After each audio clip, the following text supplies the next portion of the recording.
నెల్లూరు జిల్లా కావలి పట్టణంలో టీడీపీ అభ్యర్థి కావ్య కృష్ణారెడ్డి ఎన్నికల ప్రచారం నిర్వహించారు.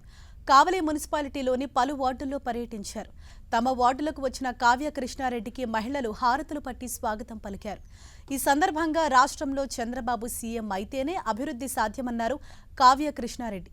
10 ఏళ్లుగా ఎమ్మెల్యేగా ఉండి ప్రతాప్ రెడ్డి కావలికి చేసిందేమీ లేదని మండిపడ్డారు.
అందరూ కూడా ఆలోచించండి.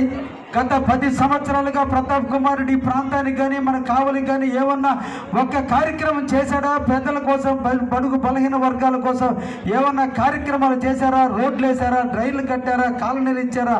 ఎక్కడో ఊరికి 8 కిలోమీటర్లు 9 కిలోమీటర్ల దూరంలో జగనన్న కాలనీల పేరుతో ఈరోజు ఆస్తులని తక్కువ రేటు కొనుక్కొని ఎక్కువ రేటుకి అమ్మి మన మీద ప్రేమ కంటే కూడా ఆస్తులను ఎక్కువ రేటుకి అమ్ముకోవడానికి చూపించిన ప్రేమతో ఇస్తే తండ్రులు ఇక్కడ, బిడ్డలు అక్కడికి ఇక్కడ రానుపోని ఛార్జీలు సరిపోతుంది వాళ్ళు ఇచ్చిన డబ్బులు. ఎక్కడ పేదవారు నివసిస్తున్నారో వాళ్ళు చుట్టుపక్కల కూలి పనులకు పోవటమో, లేదంటే పాచి పనులకు పోవటమో, లేదంటే అంగళ్ళకు పోవటమో, షాపుల్లో కూలి పనులకు పోవటమో జరిగేటువంటి వాళ్ళ దగ్గరలోనే ఇస్తే వాళ్ళు నిరంతరం పనికి పోయి వాళ్ళ వచ్చేదానికి ఇబ్బంది లేకుండా ఉండాల్సిన స్థలాలు చూపించి ఇవ్వాల్సినటువంటి ప్రభుత్వం ఊరికి 10 కిలోమీటర్ల దూరంగా నిర్మానుష్యమైన ప్రాంతాల్లో ఇచ్చి రాకపోకలు లేక, కరెంటు లేక, డ్రైనేజీ వ్యవస్థలు లేక అలా ఎలా ఉండగలరో దయచేసి ఆలోచించండి.